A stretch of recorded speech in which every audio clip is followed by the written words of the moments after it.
Pew research report that I chose to read about was Teens, Kindness, and Cruelty on Social Networks. And basically, it was a study about how people, I guess it was ages 12 to 17, have experienced bullying through social media sites.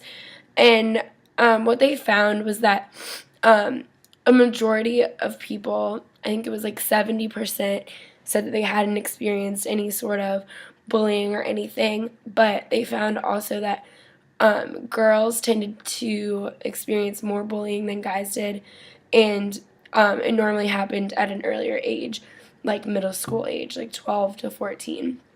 And that statistic seemed pretty realistic to me because when I was in middle school, I definitely experienced more like cattiness between girls through these different media sites.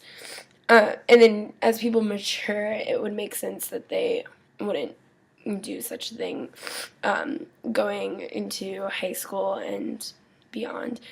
And one of the things that kind of struck me was the fact that more people said that they were bullied in person rather than on internet sites or through text messaging, which in my experience, I would say is the opposite for sure, because people are more willing to kind of speak their mind when they're on Facebook or texting, and in person, people are less likely to confront other people. So that was really weird to me.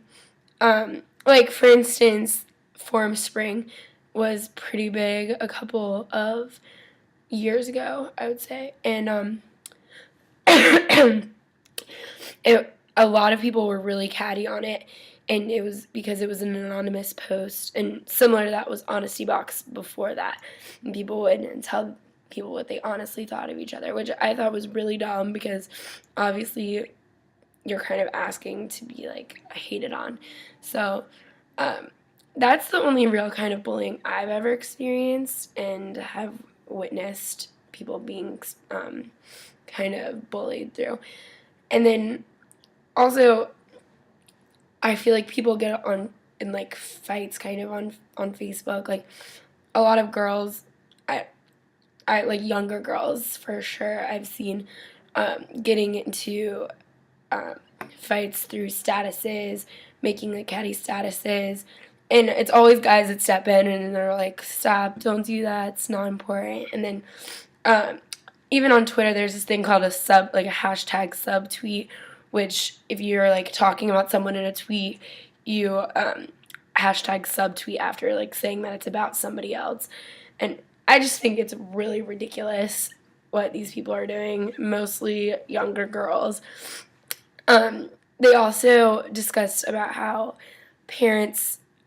much parents have stepped in to stop this, and I think it was like 80 to 90% said they talked to their kids about what they need to be posting, what they shouldn't be posting, and so forth and so on.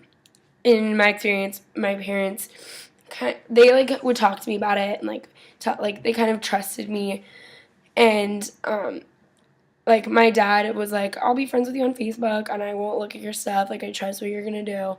My mom, on the other hand, I wasn't friends with her until maybe a month ago, and only because she's too curious about my life. But now we're friends and it's fine, and obviously they're able to monitor what I'm doing and they've been fine with it. So yeah, as long as parents are kind of telling kids what they need to be doing, how they need to be treating people on social networks, I think that's really important, and in monitoring what's going on, because nobody should be bullied in life or on social networks. But yeah, so that's what I got out of this research, and that's it.